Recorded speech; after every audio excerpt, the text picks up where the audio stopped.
Halo, perkenalkan nama saya Kastala Delta Ghazali dengan NIM 2313011154 dari Fakultas Psikologi dan bersama saya ada teman saya. Kita sebut saja M. Hai M. Halo. Jadi kita sempat tadi mau bahas kan tentang apa sih sebenarnya kerukunan gitu kan. Dan kalau misalnya aku bakal jelasin itu dari pandangan agamaku sendiri, yaitu agama Buddha. Kalau misalnya mau nanya tentang apa-apa, silahkan banget akan aku ladenin gitu ya. Bahkan kalau tiba-tiba kamu kayak stop, stop, stop, bentar-bentar, itu it's okay, gitu, it's alright.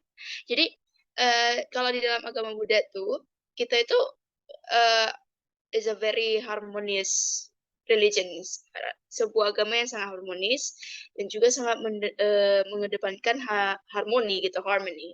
Dimana kalau misalnya tentang kerukunan, tentang kebersamaan gitu, that is our priority, that is our ideal. Itu adalah salah satu dari ide kita di sumber kayak apa ya?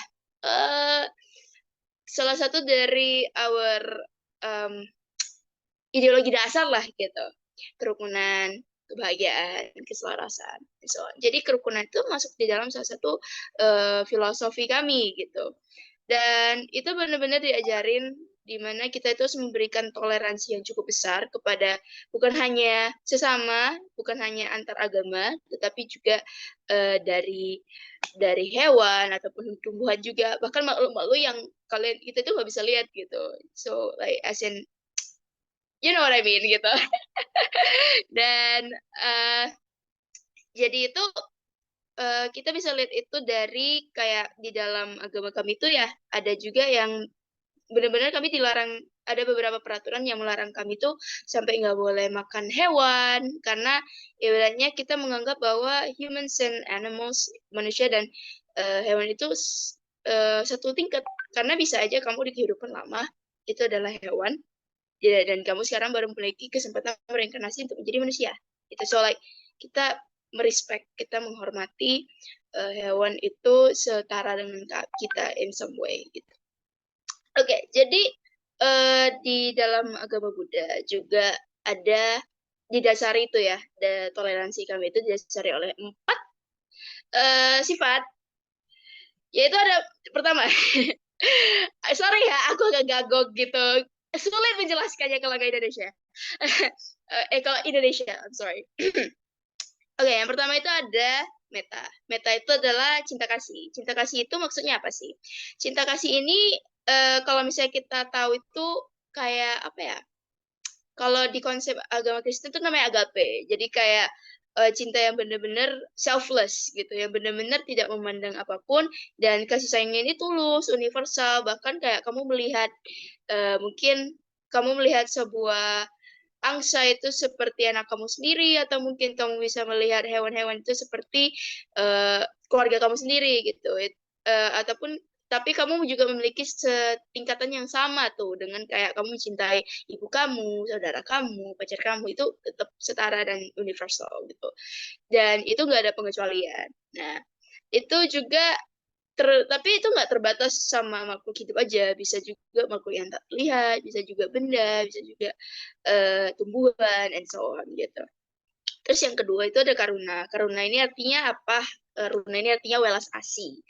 Nah, welas asih dalam bentuk apa sih sebenarnya? Itu perasaan belas kasihan yang tulus itu pada universal, pada semua orang, semua orang, nggak cuma orang sih, semua makhluk yang menderita. Jadi gini, kalau kamu melihat bahkan kalau misalnya kamu melihat tumbuhan tuh tiba-tiba diparasitin tuh kan, ada tuh tumbuhan-tumbuhan yang parasit ya sama tumbuhan lain. Kan kalau orang lihat kan kadang-kadang itu kayak ya udah itu kan natural gitu, tapi orang-orang yang memiliki welas asih ataupun karunia yang besar atau nganggap ih kasihan banget itu tumbuhannya, ayo kita bantu gitu. Mereka mempunyai empati yang sangat besar gitu ibaratnya. Mereka mempunyai rasa ingin menolong yang sangat besar bahkan kepada things yang gak berkaitan sama mereka, bisa itu hewan, bisa itu tumbuhan, bisa itu manusia, bisa juga makhluk-makhluk yang kita nggak pernah lihat gitu. Nah, terus yang ketiga itu ada mudita. mudita ini artinya apa? Perasaan senang atau gembira atas kebahagiaan dan kesuksesan orang lain. So, mirip dengan empati, tapi in a positive way gitu loh. Kita merasa itu bukan rasa belas kasihan, tapi more of like, oh, aku dengar tuh ayah kamu atau ibu kamu atau mungkin orang lain gitu baru mendapat achievement. Wow, gitu. Kita sama-sama mempunyai rasa antusias yang sama dengan mereka gitu. Dan yang terakhir itu adalah UPK, which is keseimbangan batin kan. Dan ini merupakan perasaan ketenangan batin atau keseimbangan emosi dalam menghadapi segala suatu situasi kehidupan. Dan ini in some way, kamu tahu nggak orang-orang yang benar-benar zen, yang benar-benar calm banget, yang kalau misalnya menghadapi situasi ataupun masalah, ya benar-benar yang kayak, oke, kita nggak ada masukin emosi atau apapun di sini, kita cari solusi dulu. Nah, orang-orang yang benar-benar bijaksana, orang-orang yang pandai mengatur emosinya, atau orang-orang yang pandai menetralkan emosi dia gitu. Dan they usually menggunakan mungkin bahkan mereka bisa menggunakan emosi-emosi mereka untuk kayak menghadapi ataupun untuk berempati dengan masalah-masalah ini gitu. Oke, terima kasih Em sudah mendengarkan dan juga mau berpartisipasi dalam diskusi aku yang singkat pada hari ini dan juga penjelasan aku. I hope you have a good night. Terima kasih juga. Bye-bye. Bye bye. Thanks for the presentation.